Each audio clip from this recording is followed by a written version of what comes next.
How you doing? Who I am is not important, but what I have to say is important. Today's topic is emotional health. Now, if you've been keeping up to date with the videos, you know that the topic of emotional health was slowly building up with each discussion, specifically about human behavior and how human behavior affects human feelings and human reactions. You see, human beings have the desire and the want for passionate intimacy. The reason for this is because of our dopamine receptors that desire an energy boost. And when we receive that energy boost, it programs in our minds to desire more of that energy boost. And essentially, it's this energy boost that affects emotional behavior. You see, when somebody is happy or excited, it's likely so that they have more energy and more emotion than people who would be sad or depressed or angry. And with these emotions, based on your mood, it alters your thought process and the way that you process information and the way that you perceive information and the way that you express this information. Because if you were in a good mood, per se happy, and you express the happy emotion, then obviously the way that you perceive things is going to be a lot better in a much more positive light than if you were angry. Then most things would piss you off more, and most things would make you angry more. And there's a lot of things that can alter one's mood, including environment,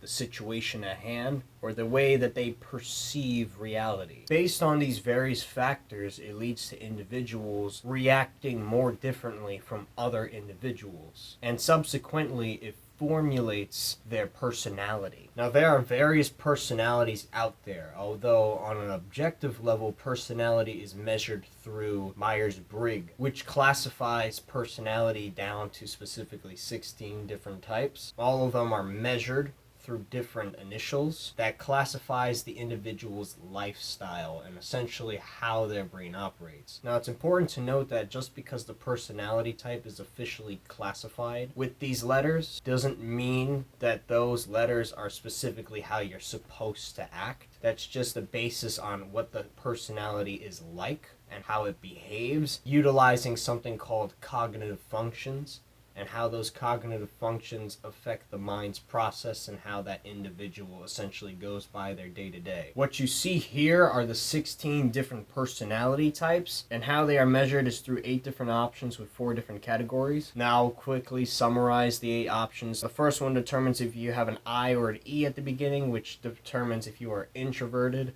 or extroverted. Introverted essentially means that you work better internally by yourself, and you're not really as strong with working with people as you are working just alone, versus extroversion, which is essentially the opposite of that, and you're better with working with people and you're better around people with social interactions than being by yourself. The next 2 letters are N and S, which determines intuition and sensing. And yes, intuition uses N instead of I because they didn't want to reuse I for some reason. These 2 essentially determine how you process information. If you are sensing, you process information more with things in the physical world, things that are around you that you can see, that you can hear, that you can actually take notes about, versus intuition, which is more of concepts, where you utilize concepts and patterns and how you can tell something might happen based off of something that you've already seen in the past or you had deja vu. Then you have the next 2 letters, which is T and F, which is thinking and feeling. A thinker will base decisions that they make off of truth and reality and factual information, versus a feeler who would make decisions more off of what they value, what they believe in, if it's more helpful or if they feel like it's right. And the last 2 is J and P, judging and perceiving. If you're a judger, essentially you do things in life more on a schedule basis, more organized. You live your life more planned out, versus someone who is a perceiver who would go more with the flow, who is not as organized, who would probably just go with whatever they feel could be best for them. And based on what you get from these personality types is how you essentially determine the cognitive functions of how somebody's day-to-day life operates. Now, cognitive functions is also a worm of letters to determine, but they usually go off the basis of the 2 middle options of intuition, sensing, thinking, and feeling, and which one of those 4 options for your personality type that is more dominant in terms of how you go about your life. Let me use a personality type for example. Let me say if you're classified as an ESFP personality type, then your most dominant cognitive function would be sensing. And since that personality type is an extrovert, then it would be SE as their most dominant cognitive function. And essentially, based on if you're extrovert or introvert, determines every other letter will be E or I. So the dominant would be extroverted if you're an extrovert. The second one would be introvert. The third one would be extrovert. And then the last one, the inferior, would be introvert. Likewise, if you had sensing as your first cognitive function, that means that your inferior, which is the last one, would be the opposite, would be intuition. That leaves the middle two here to be determined. And if you're an ESFP, which means that there's an F in your personality type, that means that the second one would be feeling, and then the third one would be T, which is the opposite of feeling. Now that you see what the cognitive functions of an ESFP are, to essentially give you the analysis of what this essentially means in terms of how this person operates, essentially, if SE is the most dominant of their cognitive functions, then they are going to utilize their SE more, which means that things that are more sensory, things that are more in person, like let's say partying or going out and doing a bunch of stuff, is their best aspect, is their greatest aspect, is what they're known for, it's what they're great at. It's how they go about their life the most. Likewise, their inferior cognitive function is the thing that they're weakest at. They're the weakest at coming up with concepts and ideas and utilizing those concepts and patterns and ideas to their life. And since they're a feeling type, their second one being feeling, but instead of being FE, it's FI because of the opposites of EI. Their secondary is actually a very vital piece to how they go about their life. Their values is a very vital piece to their life. For example, let's say the ESFP is trying to process information and is trying to understand something the best that they can. If you remove what means the most to them, which is their values, and you strip it away, their secondary, now they have to try and process information without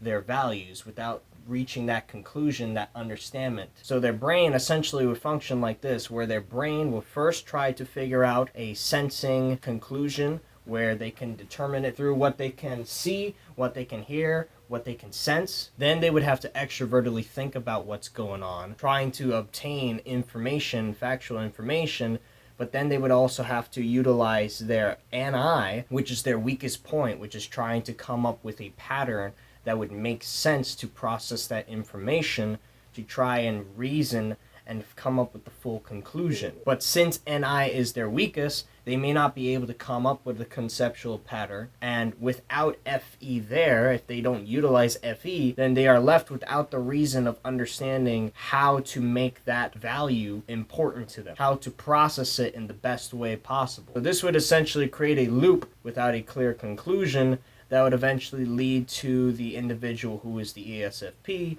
probably becoming depressed, probably getting sad, and probably not being able to figure out what that conclusion is. And it's not until they bring their FE back and realize that the conclusion, by utilizing their values, what they internally feel to make sense of all of it, that they can make the final conclusion, the true final conclusion. And every different personality type functions like this, where their cognitive functions determines how their brain processes things. And if they can't reach their secondary and how to process that information, then it creates what you essentially know to be depression.